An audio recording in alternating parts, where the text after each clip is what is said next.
TDP రాష్ట్ర అధికార ప్రతినిధి వారితో కూడా ఒకసారి మాట్లాడదాం. విద్యాసాగర్ గారు నమస్తే. నమస్కారం అండి. ఎస్, సో అది వైఎస్ఆర్ కాంగ్రెస్ పార్టీ వెర్షన్. అరెస్టులు అన్నీ కూడా కక్ష సాధింపు చర్యలే. టీడీపీ అధినేత చంద్రబాబును అప్పుడు అరెస్ట్ చేసినప్పుడు కూడా ప్రభుత్వమే కదా పనిచేసింది, ఇప్పుడు ఆ విధంగా మాట్లాడటం ఏంటి అనేటువంటి ఒక ప్రశ్న. సో ఎలా చూడాలి దీన్ని? వాళ్లకు అంటే మొదటగా మీకు ఎమ్మెల్యే గారికి, తర్వాత పూడి తిరుపతి గారికి నా నమస్కారం. మొట్టమొదటిగా వైసీపీ వాళ్ళకి చట్టాన్ని అర్థం చేసుకుంటే అంత మెచ్యూరిటీ ఇంకా రాలేదు అని అర్థమైంది. వాళ్ళు మాట్లాడే మాటలను బట్టి అరెస్టుల మీద ఆ మెచ్యూరిటీ లెవెల్స్ తెచ్చుకునేంత వరకు వాళ్ళు ఇట్లాగే మాట్లాడుతూ ఉంటారు.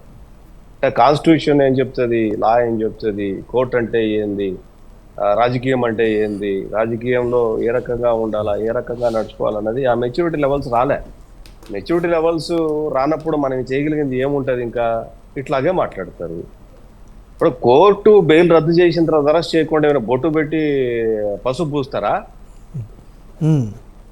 అన్కాన్స్టిట్యూషనల్ అరెస్ట్లా ఇది ఏమైనా? కేసు పెట్టిన తర్వాత వాళ్ళకు కోర్టు వెళ్ళేంత వరకు ప్రభుత్వం వేచి ఉంది. వాళ్ళు కోర్టులో ఆర్గ్యుమెంట్లు చెప్పుకున్నారు, వాళ్ళ వాదన వాళ్ళు చెప్పుకున్నారు. తీర్పు రిజర్వ్ 2 వారాలు అయింది. 2 వారాల తర్వాత సుప్రీంకోర్టు సైటేషన్ తీసుకొచ్చి హైకోర్టులో ప్రజెంట్ చేశారు. ప్రజెంట్ చేసిన తర్వాత దాని కోర్టు తిరస్కరించింది. అంటే ఏం చేయాలి ఇప్పుడు? కోర్టు తిరస్కరించిన దాని మీద అరెస్ట్ చేయకుండా ముద్దు పెట్టుకుంటారా? ఏం చేయాలండి? వీళ్ళు చెప్పేదాన్ని బట్టి ఎవరు పగలగొట్టారు టీడీపీ కార్యాలయాన్ని? దయాలు వచ్చి పగలగొట్టాయా? ఎవరు పగలగొట్టారండి? లేకపోతే మాజీ ముఖ్యమంత్రి, ప్రస్తుత ముఖ్యమంత్రి ఇంటి మీదకి పోయింది ఎవరు పోయారండి? దయ్యాలు వెళ్ళాయా? వీళ్ళ మనుషులు వెళ్ళారా? అంటే మనం మాట్లాడేది కూడా టీవీ ముందరనో లేదంటే ప్రచార మాధ్యమాల ముందర మాట్లాడేటప్పుడు ప్రజలను ఒప్పించగలగాలి ఈ వాదన కరెక్టు అని. మనము బుకాయిస్తే ఏమవుతుందంటే మనల్ని ప్రజలు విమర్శించడం కాదు, మన మొహం మీద ఉంచుతారు. ఇంత జరిగినా వీళ్ళు ఈ రకంగానే మాట్లాడుతున్నారా? మరి ఎవరు వెళ్ళారు కార్యాలయం మీదకి? ఎవరు వెళ్ళారు చంద్రబాబు నాయుడు గారి ఇంటి దగ్గరికి అని అడిగితే ఏం సమాధానం చెప్తారు? ఏమైనా గోస్టులు వెళ్ళాయా? ఎవరు వెళ్ళారండి? అంటే విజయవాడ ఘటనని డైవర్ట్ చేయడానికి ఇప్పుడు ఇమీడియట్గా కూడా అరెస్టుల పర్వం. వైఎస్ జగన్మోహన్ రెడ్డి అంటే ముందుగా బయటకు వచ్చి జరిగినటువంటి లోపాలని, సహాయక చర్యల్లో ఉన్నటువంటి లోపాలని, లేకపోతే బుడమేర్ ఇష్యూని అంతా కూడా తీసుకురావడం వల్ల కూటమి ప్రభుత్వం ఉలికిపడింది. సో కాబట్టి ఇమ్మీడియట్గా ఈ అరెస్టుల పర్వం మొదలు పెడితే వాటి నుంచి ప్రజలు డైవర్ట్ అవుతారు అనేటువంటి ఒక మాట కూడా చెప్తున్నారు. ఆ కోణంలో చూడకూడదంటారా? ఈ చిల్లర పాలిటిక్స్ చేయటం వైసీపీకి అలవాటు. జనరల్గా వాళ్ళు చూసే దృష్టితోనే అందరూ చూస్తారని చెప్పేసి అనుకోవటం అనేది వాళ్ళ మూర్ఖత్వం. కోర్టు ఆర్డర్ మీద చేస్తున్నారు. కోర్టు ఆర్డర్ డెలివరీ ఎప్పుడైంది? మొబైల్ స్విచ్ ఆఫ్ ఎందుకు చేసేసారు? లేకపోతే ఆ నాయకులు ఎవరైతే బెయిల్ రద్దయిన నాయకులంతా పారిపోయి ఎక్కడున్నారు ఇప్పుడు? ఇది మాట్లాడరు. ఈ వర్షన్ కాదు, డైవర్షన్ పాలిటిక్స్ చేసే అలవాటు వైసీపీకి అలవాటు. తెలుగుదేశంకి ఎందుకు ఏమంత అవసరం? సఫిషియంట్ టైం ఇచ్చింది, మోర్ దెన్ 3 months. 3 months తర్వాత చట్ట పద్ధతిలో హైకోర్టు ఇందులో ప్రైమా ఫేసి ఉంది, మీకు మేము యాంటిసిపేటరీ బెయిల్ ఇవ్వలేం అని చెప్పిన తర్వాత అరెస్టులు చేస్తున్నారు. అది చంద్రబాబు నాయుడు గారి గురించి మాట్లాడతారు.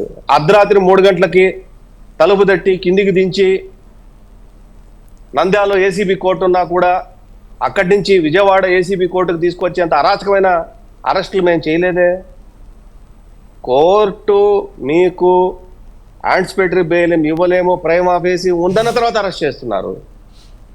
ఎవరు వీళ్ళ అరెస్టుల గురించి మాట్లాడతారు? అప్రజాస్వామ్యం గురించి మాట్లాడతారు. ఈరోజు కొత్తగా డెమోక్రసీ గురించి మాట్లాడుతున్నారు. ఈరోజు పరిపాలన గురించి వీళ్ళు చెప్పే శుద్ధులు మేము వినుకోవాలా? తెలుగుదేశం పార్టీ నుంచి వీళ్ళ దగ్గర నుంచి మేము నేర్చుకోవాలా? ఓ గొప్ప 50 ఏళ్ళు, 40 ఏళ్ళు, 30 ఏళ్ళు ఏదో వీళ్ళేదో ఎక్స్పీరియన్స్ ఉన్నాళ్ళ మాదిరి ఇచ్చారుగా 5 ఏళ్ళు ప్రజలు. ఏం చేసి పెట్టారు? తన్ని మూలకొచ్చోబెట్టారు.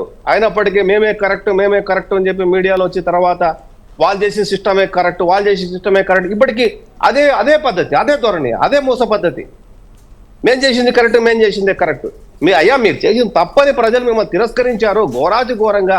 అయితే చరిత్రలు ఎప్పుడూ లేకుండా విద్యాసాగర్ గారు ఒక మాట, A80, A79 ఈ స్థాయిలో ఉన్న వాళ్ళని ఎందుకు అరెస్ట్ చేస్తున్నారంటే మాజీ ఎంపీ స్థాయిలో ఉన్నటువంటి వాళ్ళని టార్గెట్ పెట్టారా, లేకపోతే వాట్ నెక్స్ట్, తర్వాత ఎవరు అనేది కూడా ఒక క్వశ్చన్ మార్క్. దీనికి ఏం చెప్తుంది అధికార పార్టీ?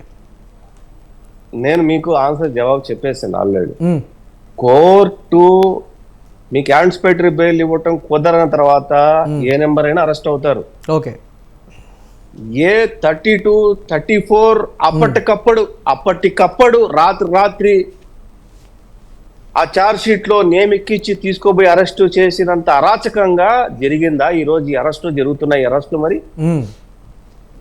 అర్ధరాత్రి 3 గంటలకు ఒక మాజీ ముఖ్యమంత్రిని తలుపు తట్టి కిందికి దించి నువ్వు ఎందుకు అరెస్ట్ చేస్తున్నావు అని అడిగితే మీరు వస్తే చెబుతామని తీసుకొచ్చి ఏసీబీ ఆఫీస్లో కూర్చోబెట్టి ఇన్వెస్టిగేషన్ చేసి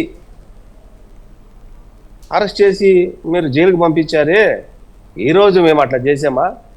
మీకే అవకాశం ఇచ్చాం. కోర్టు ఒకవేళ మీకు యాంటిసిపేటరీ బెయిల్ ఇచ్చి ఉంటే మేము అరెస్ట్ చేసేవాళ్ళం కాదుగా. లేకపోతే నాట్ టు అరెస్ట్ అని చెప్పేసి ఒక 3 weeks 4 weeks హైకోర్టు స్టే ఇచ్చిందిగా, మేము అరెస్ట్ చేయలేదుగా. హైకోర్టు మీ బెయిల్ తిరస్కరించిన తర్వాత చట్టం తాను చేసుకోబోతోంది. కోర్టు నమ్మింది ప్రైమా ఫేసి ఉంది అని.